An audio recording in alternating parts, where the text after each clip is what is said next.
mencoba menjadikan semua yang dilakukan oleh pasangan kita tuh kita anggap sebagai bahasa cinta. Dia senyum itu adalah bahasa cinta. Dia mau belanjain kita itu adalah bahasa cinta. Dia mau bantuin kita di dapur bahasa cinta. Dia mau bantuin kita jaga anak itu bahasa cinta gitu. Jadi kayaknya kalau kita menjadikan semua yang dilakukan oleh pasangan kita tuh sebagai bahasa cinta, kita nggak akan merasa hidup kita gersang dari cinta kok.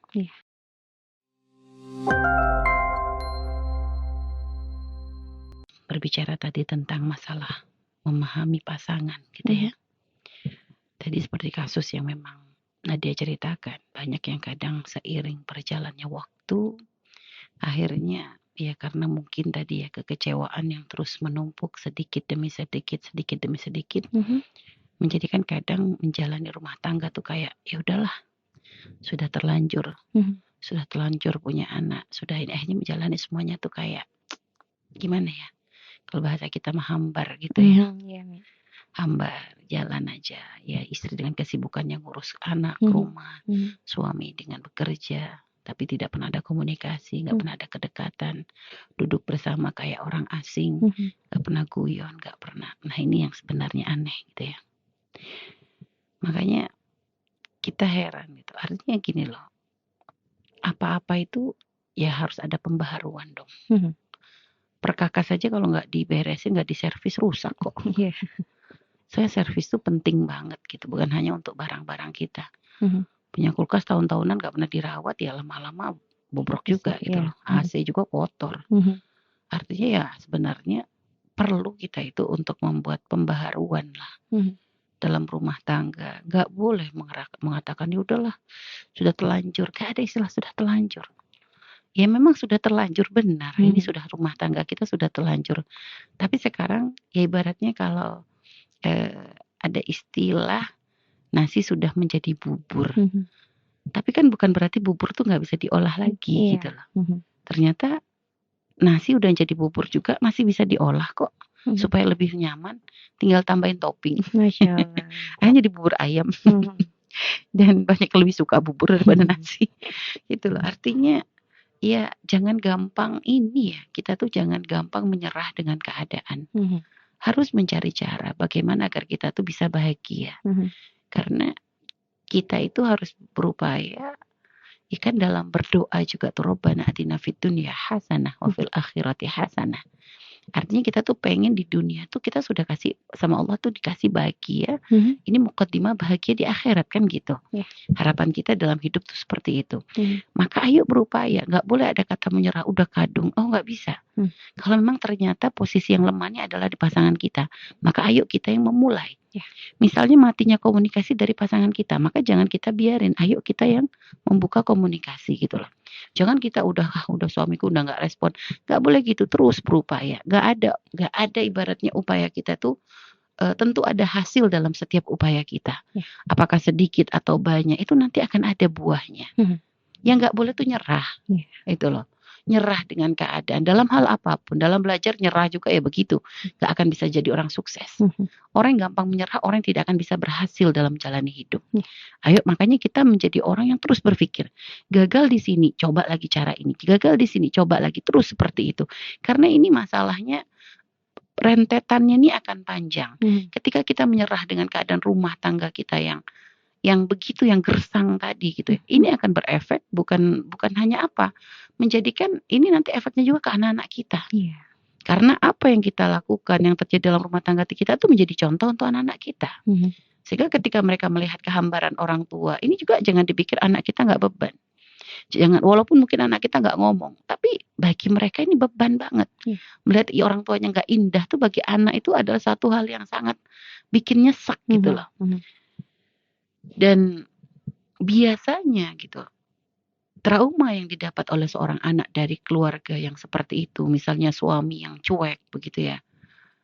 Ini jika anak perempuan, akhirnya nanti kadang menjadi kayak dia tuh agak membalas ketika nanti dia menikah, dia maka akan kayak ingin memegang peranan supaya dia tidak diperlakukan seperti ibunya diperlakukan oleh ayahnya.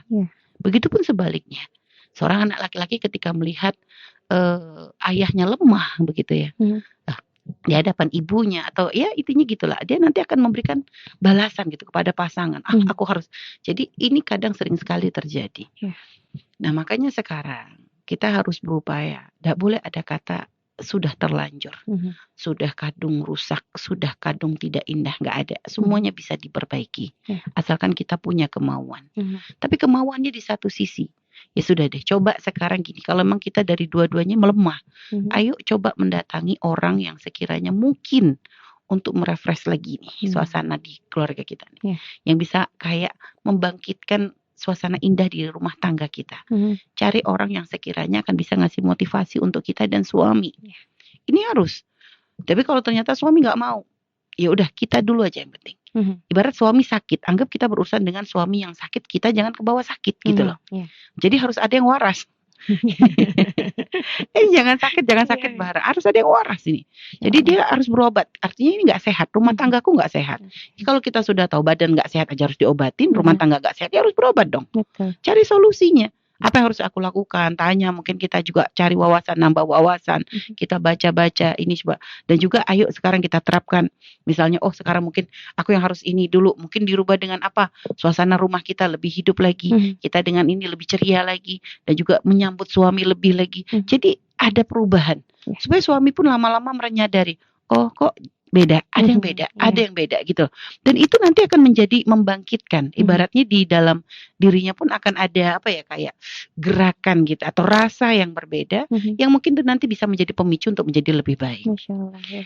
Adapun kalau tadi yang ditanyakan oleh Nadia, gimana sih dulu berbagi pengalaman dengan Buya untuk memahami bahasa cinta ya? Ya kalau membicarakan begitu karena Umi sendiri sama Buya kan nikah dijodohkan. Proses Umi juga nggak tahu seperti apa Buya lebih jauh. Hanya Umi paham, ya guru mengisyaratkan bahwa Buya orang baik gitu ya. Dan orang tua pun menyarankan sudah patuh dengan gurumu. Dan juga hasil istikharah juga ya. Kita menjalani tentu ya dengan pemahaman bahwa dia tadi seperti yang tadi Umi yang waktu itu kami sampaikan dan Nadia tadi juga menyebutkan bahwa kita bukan nikah dengan pasangan yang paling sempurna, bukan yang paling baik. Kalau kita nyari yang paling baik capek kita, nggak akan mampu kita untuk. Tapi kita menyadari, kita husnudzon kepada Allah bahwa yang menjadi pasangan kita saat ini adalah yang terbaik yang Allah pilihkan kan gitu. Nah, terus gimana cara memahami? Ya tentu ini proses seiring berjalannya waktu gitu ya. Artinya tadi sebenarnya kuncinya sama seperti yang Umi sampaikan kepada Nadia di pertemuan yang lalu. Kita tuh jangan menuntut. Ya. Umi orang yang ingetan tanggal. Tanggal lahir tuh Umi inget. Sehingga Umi itu ya biasa sama saudara-saudara gitu kan ya biasa kalau lagi milad tuh kadang ya kita ngadakan acara ya syukuran gitu. Buya orang yang paling nggak ingetan sama tanggal. Sehingga kadang ulang tahun Umi, Buya nggak bakalan inget. Cuma akhirnya Buya kadang pun, tapi sebenarnya kalau Buya lupa ulang tahun Umi nggak akan bisa protes. Kenapa? Karena sebenarnya Buya juga lupa ulang tahunnya Buya sendiri. Karena kebetulan Umi sama Buya ulang tahunnya bareng. Ya Umi memahami gitu. Artinya Buya bukan orang yang kalau kita misalnya hari lahir, lalu tiba-tiba nanti Buya juga ingat ngasih surprise dan sebagainya gitu. Enggak, Buya bukan tipenya seperti itu. Dan Umi gak bakalan nuntut Buya harus seperti itu gitu loh. Karena memang bukan tipenya Buya. Untuk kayak merayakan hal-hal seperti itu bukan tipenya. Tapi kan Buya mungkin tidak romantis di sisi ini kata. Mungkin kita melihat sisi ini kayaknya kok gak romantis. Kadang ada pasangan dari jauh-jauh hari sudah ingat. Lalu nanti bikin kejutan apa. Itu cara mereka. Kita jangan harus memaksakan pasangan kita pakai caranya orang lain dong. Mungkin di sisi ini nggak romantis, tapi dalam keseharian kita sering masak bareng. Lah ini kan keromantisan. Umi lebih suka seperti itu daripada hanya dikasih kejutan setahun sekali. Jangan senang kasih kejutan sekali, tapi nanti tiap hari kita di dapur nggak pernah dilirik atau kita lebih nyaman. Ibaratnya kalau lagi ini ada masa-masa me time, quality time gitu ya. Kita masak bareng. Habis itu kayak kita kalau mau dulu waktu di Yaman ya. Kita punya hiburan rekreasi itu yang paling murah meriah tuh ke pantai. Karena pantai itu depan rumah cuma berapa kilo, ada 1 kiloan lah paling 1 kilo kurang gitu. Jadi kita kadang sama sama Buya menyiapin bareng, jalan kaki kita ke sana bawa Zahra waktu itu ya, karena memang anak baru 1 waktu itu. Ya itu kita jadikan momen-momen untuk kita untuk kita dekat, senang gitu kan, di tengah kesibukan Buya mengajar, kesibukan kita juga belajar. Artinya di tengah seperti itu pun kita masih menyisihkan. Artinya ya semua orang itu punya cara di dalam mengungkapkan rasa kasih dan sayang, dan kita jangan melihat caranya orang.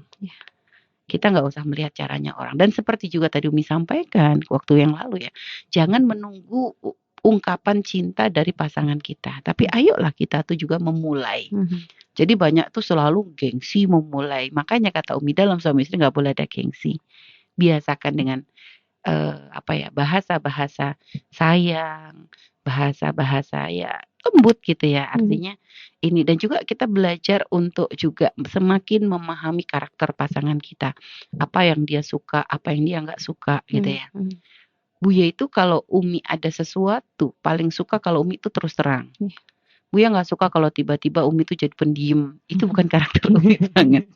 Dia nggak ngomong, wah itu sudah pasti ada sesuatu. Itu paling nggak suka kalau diem begitu, karena nggak jadi solusi. Jadi mending ngomong. Nah, Umi sendiri pun kalau lagi hatinya belum pas untuk ngomong, ya Umi nggak ngomong dulu, karena takut nanti malah jadinya emosi. Kalau ternyata ada begitu, kadang kita pakai surat. Nah, itu nggak masalah gitu, cari cara. Intinya gimana komunikasi kita tuh tetap jalan dengan berbagai macam cara. Karena bukan karena Umi kirim surat karena Buya nanti bentak-bentak, enggak. Kadang kan orang tuh kalau ngomong tuh kadang suka gugup, jadinya akhirnya jadi lupa semua yang mau diomongin gitu. Tadi niatnya konsepnya udah jelas, tapi giliran ngomong tuh lo kok hilang semua gitu ya. Ya bahkan yang diomongin nanti beda lagi gitu. Makanya kadang kalau lagi kayak begini, hawanya lagi, hatinya lagi nggak enak, ya udah jangan ngomong. Mungkin Umi harus butuh pakai ngungkapin ini pakai surat. Jadi Buya pun bacanya pun nanti kan pelan-pelan memahami, oh gini gitu lah. Ya udah gitu. Jadi seringkali gitu. Jadi membangun komunikasi itu berbagai macam cara. Dari situ nanti kita akan semakin lebih mengerti, memahami pasangan kita seperti apa. Dan tadi kalau kalau untuk memahami bahasa cinta itu, yaitu tadilah kita mencoba menjadikan semua yang dilakukan oleh pasangan kita tuh kita anggap sebagai bahasa cinta. Dia senyum, itu adalah bahasa cinta. Dia mau belanjain kita, itu adalah bahasa cinta. Dia mau bantuin kita di dapur, bahasa cinta. Dia mau bantuin kita jaga anak, itu bahasa cinta gitu. Jadi kayaknya kalau kita menjadikan semua yang dilakukan oleh pasangan kita tuh sebagai bahasa cinta, kita nggak akan merasa hidup kita gersang dari cinta kok.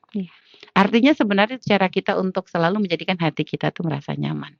Sehingga ketika kita selalu menjadikan apa yang dilakukan olehnya itu adalah semuanya adalah bahasa cinta, kita pun akan memberikan timbal balik gitu. Artinya kita pun akan berusaha menunjukkan bahasa cinta kita kepada dia.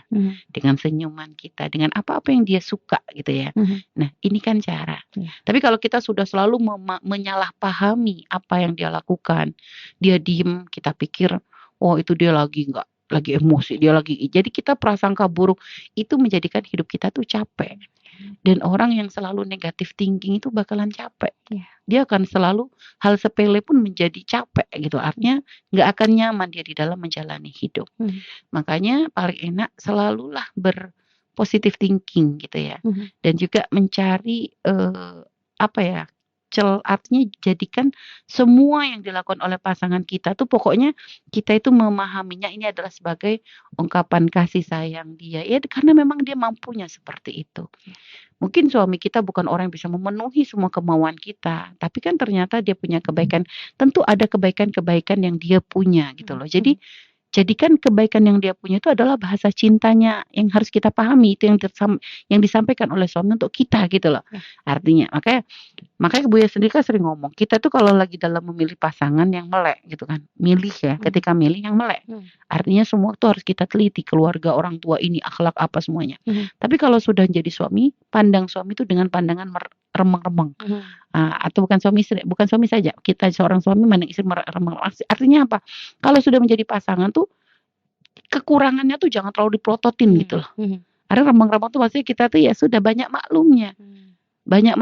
Sadari setiap melihat kekurangan, saya juga kurang, setiap melihat ini gitu, melihat kelebihan disyukuri. Itu akan menjadikan kita tuh mudah dalam jalan hidup. Dulu sempat berharap, ya dulu hayalan sebelum nikah, nanti pengen punya suami yang bisa ngasih hadiah bunga atau apa, tapi pikir Untuk apa bunga kalau artinya ya kita tuh gimana? Maksudnya kita sendiri yang bisa ngobatin hatinya kita gitu loh. Ketika kita punya harapan begini tapi nggak sesuai dengan kenyataan, ya sudah nggak usah dibesar-besarkan. Mikirnya gini, milih bunga atau milih dikasih nafkah gitu. Oh, sudah. Milih bunga atau milih dia dapat senyumnya pasangan gitu aja. Jadi tuh lebih kayak diperingan gitu. Jadinya kita tuh nggak sampai jadi kayak orang apa ya? Kalau bahasa kata orang Jawa tuh ngoyo tuh kayak ngotot harus begitu. Sehingga nanti kalau enggak kita kecewa, kita langsung cemberut gara-gara suami nggak ngucapin ulang tahun diem aja. Nggak ada sayang-sayangnya nggak ada. Bukan karena itu, karena emang nggak hafalan tanggal loh ya. Gitu tuh nggak bisa dipaksa. Ada orang tuh teliti banget. Umi sendiri juga heran. Ada orang teliti. Akhirnya sekarang gara-gara sama Buya juga orang lupaan tanggal. Umi juga sama jadi. Umi nggak netenin gitu. Tanggal. Coba sekarang tanya Buya kalau dites tanggal lahir anak-anak Umi satu pun Buya nggak hafal. Nggak hafal semuanya kok gitu loh. Jadi Umi nggak ngerasa kaget dengan ini karena emang karakternya Buya begitu gitu loh. Jadi Buya tuh paling hafal ya ulang tahunnya kita aja karena memang barengan itu. Itu satu-satunya yang dihafal ya punya Umi gitu karena memang kebetulan tanggal lahirnya sama untuk Masehi. Cuma kan kita sekarang kalau kayak gitu ngambilnya yang apa kita selalu pakai yang Hijriah gitu ya. Emang Buya nggak pernah hafal, nggak pernah tahu anaknya lahir ada yang di Sya'ban, ada yang di Rabiul Awal, ada begini nggak hafal. Ya Umi nggak bisa maksain gitu loh karena memang seperti itu. Yang penting kepada anak-anak ada perhatian, pendidikan, ini kedekatan dan itu sudah lebih dari cukup. Nggak boleh harus menuntut semuanya tuh harus semuanya harus ini soalnya itu bapaknya si fulan ya terserah bapaknya fulan mungkin ya punya kemampuan beda lagi di sisi itu gitu lah. Jadi itu ya, jadi jangan selalu membandingkan pasangan kita dengan orang lain, semua punya kelebihan sendiri dan ketika kita melihat kelebihan dalam pasangan kita, perbesar itu di mata kita, perbesar, disyukuri. Janji Allah la in syakartum lazidannakum. Kalau kita syukur dengan hal-hal kecil yang kita lihat dari pasangan kita, akan semakin lebih banyak lagi kebaikan yang akan kita lihat. Ya itu tadi ya. Baik, jadi seperti itulah cara memahami bahasa cinta. Tidak harus selalu sama dengan orang yang lain. Nah, tapi jadikan apa yang dia lakukan, segala sesuatu yang berkaitan dengan dia tuh kita anggap sebagai bahasa cinta yang harus kita pahami dan juga kita balas dengan bahasa cinta yang lebih indah lagi gitu. Berlomba-lomba untuk memberi yang terbaik untuk pasangan, menunjukkan bahasa cinta yang terindah untuk pasangan kita dan insya Allah itu akan menjadikan semuanya menjadi lebih indah. Ya, baik, Masya Allah. Baik. Memang terkadang kalau misalkan untuk memulai itu agak susah ya Om ya, tapi insya Allah kalau misalkan dibiasakan untuk melawan ego awalnya itu, aja. Nanti insya Allah maksudnya akan hasilnya tuh kelihatan gitu. Dan juga termasuk bisa membantu kita tuh pergaulan, lingkungan ya, dengan siapa kita berteman.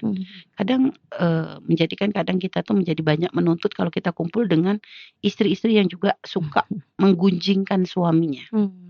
Akhirnya kita pun nanti akan terbawa. Makanya lingkungan tuh pengaruh. Dengan siapa kita berkumpul. Umi bersyukur banget. Umi oleh Allah dipilihkan guru yang Masya Allah. Walaupun kita sudah menikah, beliau yang menikahkan kami. Tapi beliau tidak pernah lepas juga dalam urusan rumah tangga kami. Beliau akan memberikan nasihat ketika kami ada masalah. Dan termasuk beliau juga nih yang merefresh. Subhanallah ya, hal sepele tapi ternyata begitu kita lakukan nggak jadi sepele. Ini benar-benar luar biasa pengaruhnya. Kami pernah cerita kan bagaimana dulu Umi sama Buya dulu punya, karena memang setelah punya anak ya kami membahasakan panggilan ke Buya tuh dulu kan manggilnya Mas. Setelah punya anak ya Umi jadinya Mas, membahasakan dengan bahasa anak, manggilnya Buya. Buya juga dulu manggil Umi itu Ius gitu ya. Setelah punya anak jadinya Umi. Gak ada yang salah, gak ada melanggar syariat, karena memang maksudnya untuk anak-anak kan. Sekian lama ya sampai akhirnya ketika sudah punya anak 4 coba. Punya anak 4, bayangkan. Itu sudah menjadi kebiasaan 4 generasi anak gitu ya. Buya, Umi. Pas kebetulan waktu Habib Abdullah Baharun lagi di Indonesia gitu ya. Nah, Umi tuh waktu itu ngomong, Habib katanya pengen ngomong sama Habib tapi Buyanya di luar gitu Mas Umi. Karena supaya nanti Umi tuh bisa cerita panjang lebar gitu lah. Ya namanya rumah tangga kan kita tuh kadang butuh nasihat khusus gitu ya. Yang gak didengar oleh pasangan kita gitu.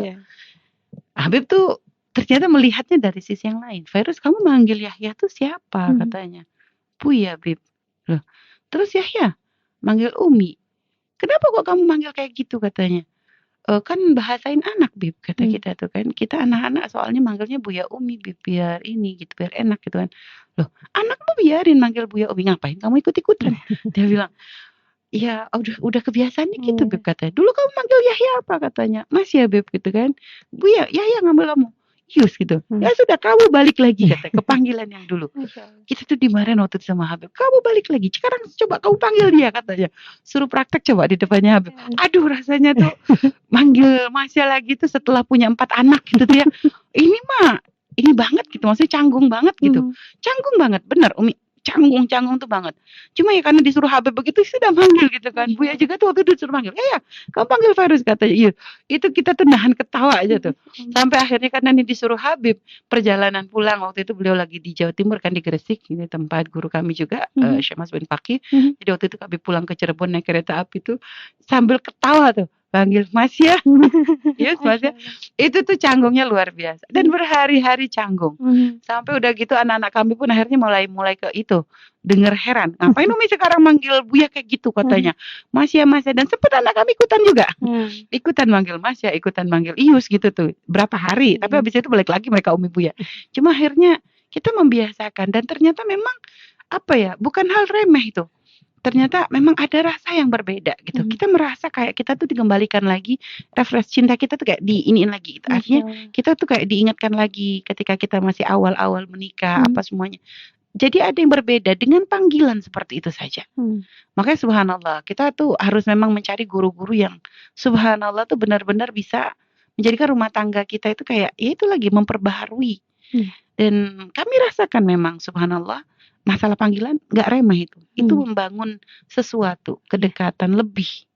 Dan akhirnya memang kadang masih suka ketawa ya waktu awal-awal. Tapi lama-lama itu menjadi satu panggilan yang ya akhirnya latah. Sekarang kadang nyebut Buya aja kadang keceplosan. Manggilnya Mas lagi kan depan orang. Karena memang udah keceplosan kebiasaannya seperti itu gitu. Nah artinya ayolah cari cara untuk bisa merefresh cinta kita itu. Memutar kenangan indah di masa-masa lalu gitu ya. Umi pernah baca satu kisah gitu ya. Ya mungkin kayaknya teman-teman para pendengar juga mungkin pernah dengar kisah ini. Seorang suami yang suatu hari datang ke istrinya yang sudah menjadi istri itu sudah puluhan tahun ya. Artinya bukan setahun 2 tahun. Mungkin sudah 20 tahun lebih begitu kan. Tiba-tiba suami langsung ngomong, aku rasa aku sudah gak ada lagi rasa cinta. Sehingga aku lebih memilih untuk berpisah. Karena ngerasa rumah tangga kita kayak gersang banget. Dan mungkin seperti yang disampaikan oleh Nadia tadi. Jadi sudah kayak ngalir suami kerja, istri gini semuanya dengan nafsi-nafsi ya. Semua mikir masing-masing gitu. Sehingga akhirnya sudah ngerasa gersang suami dan rupanya ya subhanallah. Kalau dalam kondisi begitu memang gampang orang lain masuk. Kalau sudah suasana antara rumah tangga itu sudah gersang. Itu gampang untuk dimasuki maling. Apakah ya intinya banyak gangguan. Itu nanti akan nambah. Nah kebetulan nih si lelaki ini memang dia punya perempuan lain.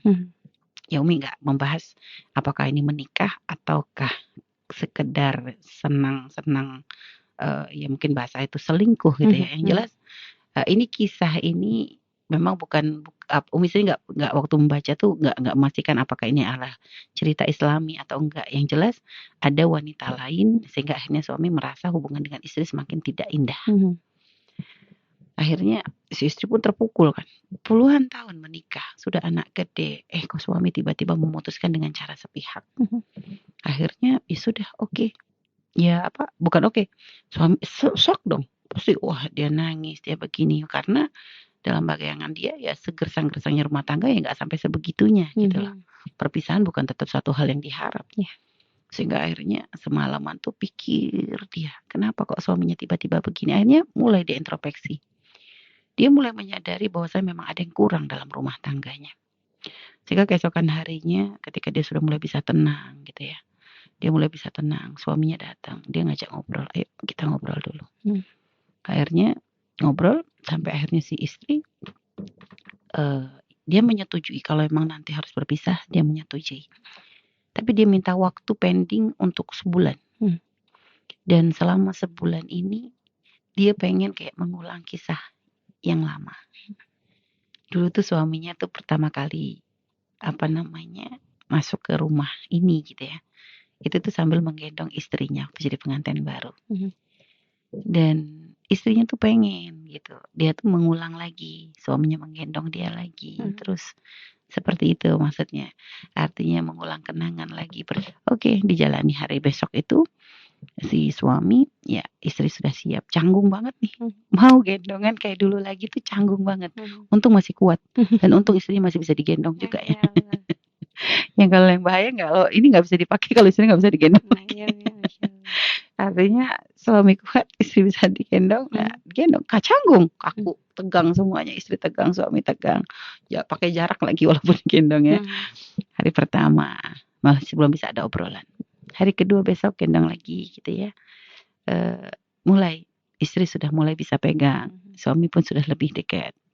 Ada obrolan. Terus hari ketiga, dan akhirnya dari kedekatan itu gitu kan, teringat lagi kan masa dulu ketika masih awal-awal menikah, bagaimana mereka merintis, bagaimana mereka menjalani semua itu ketika istri hamil, ketika punya anak, itu semua tuh kayak terbayang di benak keduanya, mengulang lagi kayak nostalgia. Kalau kayak mungkin kalau film tuh kayak ada kilas balik gitu ya, jadi kayak ceritanya tuh ditarik mundur ke belakang gitu kan. Sehari, 2, 3 hari, 4 hari, seminggu itu akhirnya sudah mulai bisa bercanda, sudah mulai bisa ini terus sampai 1 bulan. Sampai 1 bulan akhirnya istri berkata, suamiku, aku sudah ikhlas. Kalau memang kamu ingin berpisah, nggak apa-apa. Dia tanda tangani surat permintaan cerai dari suami, dan suami setelah itu pergi, si istri sudah pasrah.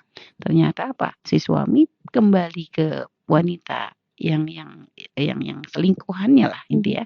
Itu lalu mengatakan, aku nggak jadi menikah dengan kamu. Ternyata aku baru sadar aku masih sangat mencintai istriku. Karena kenangan berpuluh-puluh tahun bukan hal yang mudah untuk dilupa hanya karena sesuatu yang baru. Cuma memang kita itu kan euforia punya yang baru tuh kadang menjadikan kayak padahal sebenarnya pun yang lama juga nggak kalah menariknya sebenarnya. Hanya kayak butuh direfresh lagi ya. Kayak malah kalau kita lihat barang-barang lama itu sebenarnya lebih bagus, lebih kuat daripada yang modelan yang baru kan gitu aslinya lah secara ini.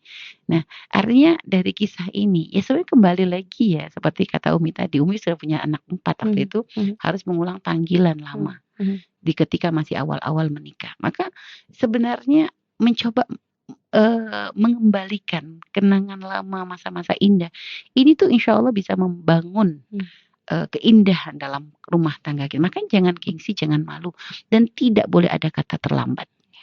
Gak boleh ada kata terlambat, sudah kadung anak banyak, sudah gak ada. Kebahagiaan itu harganya mahal. Ayo kita berjuang untuk bagaimana rumah tangga kita tuh bahagia dengan cara-cara, dengan berbagai macam cara. Yang penting cara benar yang dihalalkan dalam syariat, gitu lah. Jadi itu. Dan tentu yang paling penting adalah kita terus berdoa kepada Allah. Dan doa yang waktu itu Buya sering banget ngajarin kepada pasangan. Jangan berdoa, ya Allah jadikan pasanganku untuk selalu cinta kepadaku. Tapi ayo kita minta kepada Allah, ya Allah tambahkan terus di hatiku rasa cinta kepada pasanganku. Sehingga dengan rasa cinta itu mudah kita untuk memaafkan kesalahannya. Mudah kita untuk mengabdi kepadanya. Mudah kita untuk selalu melihat kelebihannya. Maka rasa cinta itu kan menjadikan kita menutup kekurangan, menjadikan kekurangan dia itu tertutup di mata kita. Nah, itulah makanya kalau doa, ya Allah tambahkan terus di hatiku rasa cinta kepada pasangan. Itu doa yang pertama. Baru kalau kita minta dan tambahkan juga di hati pasanganku rasa cinta kepadaku, gitu loh. Kita minta kepada Allah begitu. Tapi jangan egois, ya Allah supaya semakin terikat terus denganku. Kita nggak pernah doa untuk hati kita sendiri. Makanya berdoa itu penting. Minta untuk hati kita, selamatnya hati kita, untuk bisa selalu mencintai suami kita, untuk selalu bisa menghormati, memuliakan, karena kita tahu di ada pintu surga kita, begitu dong. Meluluhkan ego sendiri untuk mengalah dengan pasangan itu benar-benar butuh effort. Oh iya, berat loh ya, berat memang. Umi nggak ini ya. Umi sendiri sampai pernah kan Umi bilang ke Nadia, Umi dulu itu kalau lagi sama teman ribut, Umi paling gampang minta maaf. Tapi minta maaf sama suami susah loh. Susah. Karena setannya gede. Iya, karena ada setan yang memang tugasnya ngerusak rumah tangga orang tuh ada. Ngerusak rumah tangga kita tuh ada. Setan tuh punya bagian tugas masing-masing. Nah, makanya susah banget emang ngomong maaf loh, susah ya. Perasaan sama temen tuh kayak ringan banget, minta maaf tuh nggak gengsi. Ini kalau sama suami kayaknya harus dia deh yang mulai gitu. Memang susah, makanya memang harus kita tuh banyak melawan di situ, melawan hawa nafsu kita, melawan bisikan-bisikan yang kadang muncul di telinga kita, hal-hal yang tidak baik gitu loh. Jadi ayo harus memang berjuang, itu perjuangan yang nggak ada akhirnya. Iya, apalagi kalau misalkan di satu sisi istri punya power beliau punya penghasilan juga ya. Oh, itu harus lebih menawadukkan ya, lagi. kadang Karena Nabi sudah ngomong lala ghina yudriha. Karena kadang ada gara-gara istri yang punya power begitu akhirnya menjadikan dia semakin sombong di depan suami. Makanya para istri hati-hati. Kalau kita ada seorang wanita merasa dia punya power lebih, dia punya kekuatan, punya kemampuan, jangan sampai kita tuh seenaknya kepada pasangan merendahkan, naudzubillah. Makanya subhanallah kalau kita lihat dari Nabi kita, istri-istri Nabi itu contoh untuk kita tuh bisa mengambil kita tuh di bagian mana gitu. Karena Allah kasih kepada Nabi itu istri seorang wanita yang mandiri, yang kaya raya, yang dia bisa semuanya, tapi tidak berkurang ketawaduannya di hadapan Rasulullah. Nggak berkurang khidmahnya di hadapan Nabi Sayyidah Khadijah. Belajar lagi dari seorang wanita, seorang anak kecil yang masih belum ngerti apa-apa, baru belajar untuk bisa menjadi seorang istri, bikin roti aja belum bisa, tapi ternyata berjuang bagaimana untuk membahagiakan Nabi. Ketidakmampuannya tidak menjadikan dia tuh manja dan seenaknya, lalu berusaha memaksa suami memahami kekurangannya, enggak. Walaupun Nabi pun memahami, Sayyidah Aisyah masih anak-anak, tapi pun ternyata tidak mengurangi upaya Sayyidah Aisyah untuk belajar untuk bisa menjadi istri yang bisa menyenangkan Rasulullah. Lihat. Jadi kan ada istri kadang gara-gara manja, masih kecil masih gini, jadi nuntut untuk dimengerti. Sayyidah Aisyah nggak pernah begitu. Berupaya beliau nikah dengan Nabi umur 9 tahun tuh gimana sih? Beliau masih dalam ceritanya masih main boneka kok. Tapi nggak bisa mengurangi dan Nabi sangat cinta.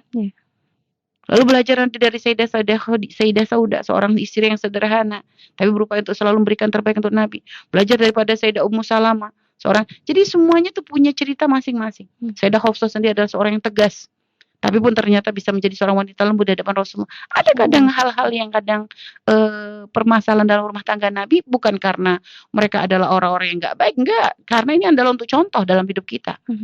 Untuk menjadi pelajaran bagi umat. Karena apa yang terjadi pada Nabi dan keluarganya ini adalah ibrah untuk kita. Sayyidah Zainab sendiri, seorang wanita yang punya pangkat, nasab tinggi, sepantar dengan Nabi, tapi pun ternyata tidak mengurangi rasa hormat. Jadi kita tuh belajar dari istri-istri Nabi itu, kita melihat karakter kita ini ada di bagian mana. Apakah kita adalah orang yang punya power di hadapan suami, ataukah kita masih anak-anak ya di hadapan suami kita, ataukah kita ini adalah, jadi ayo kita belajar gitu loh. Kita belajar supaya apa? Bukan ternyata apapun yang ada dalam diri kita, mau kita menjadi apa atau bagaimanapun, pintu surga kita ya kalau kita sudah masuk yang namanya pernikahan, suami kita. Gitu loh. Asalkan ingat ya, bukan untuk melanggar Allah. Ini adalah urusannya masalah pengabdian, masalah cinta, khidmah. Ini semua adalah pintu surga bagi seorang istri. Baik, Allah alam bisawab. Apalagi nauzubillah sampai ada bahasa bisa apa kalau saya nggak bantu keuangan keluarga gitu itu kan. Gila itu, nggak benar itu. Kalau misalkan sudah kayak dia memberikan, yang memberikan rezeki itu Allah. Seandainya Allah tutup ya nggak akan bisa gitu loh. Artinya jadi jangan merasa bahwa kita, jangankan kepada suami, kepada orang lain. Kalau ketika kita menolong orang lain, bukan berarti Allah nggak bisa menolong hamba tersebut dengan tangan yang lain. Bisa aja.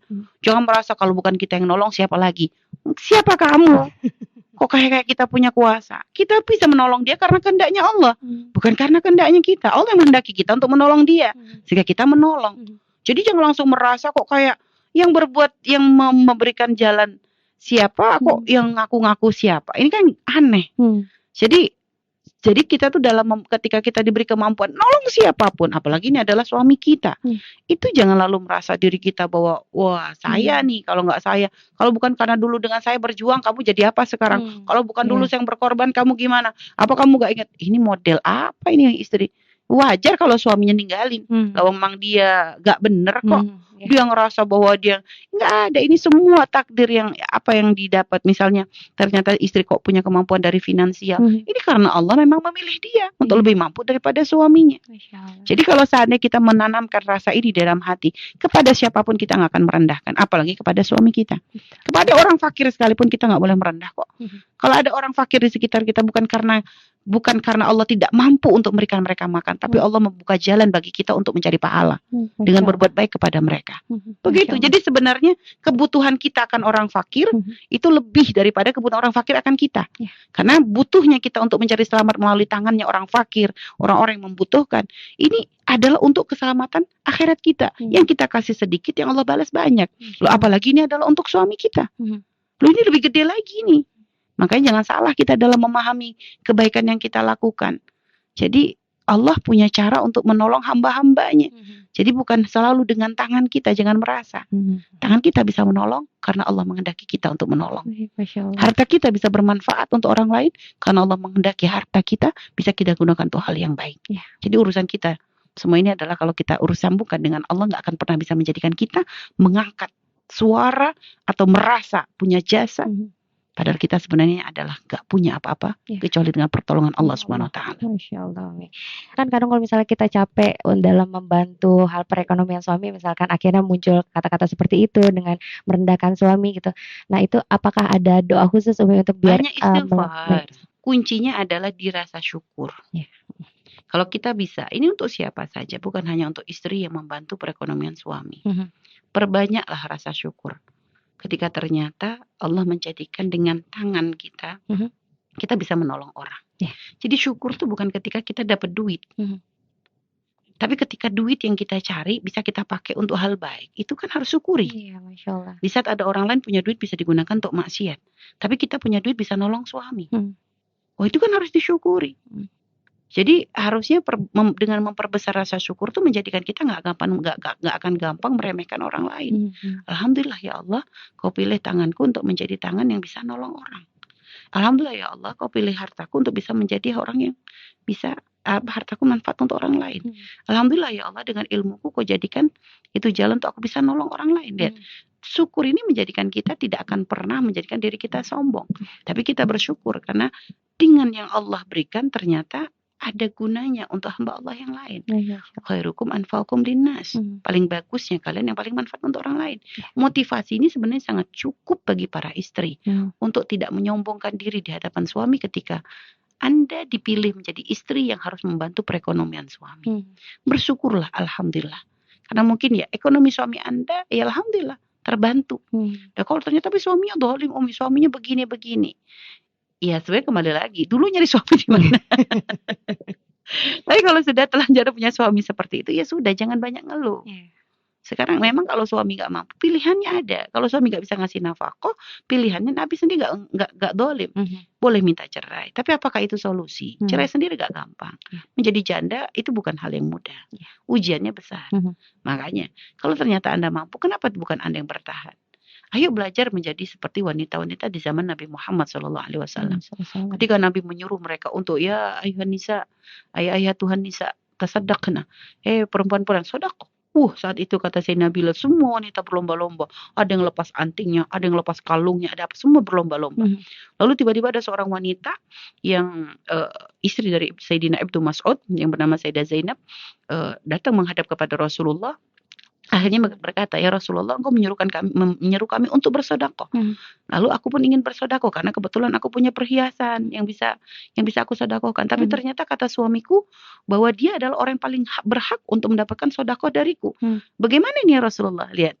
Jadi bertanya itu karena benar tak omongan suamiku nih, jangan sampai aku tuh sedekahku menjadi sedekah yang nggak diterima. Hanya kata Nabi, benar, suamimu orang yang paling berhak untuk mendapatkan sedekah karena kebetulan Ibnu Mas'ud fakir.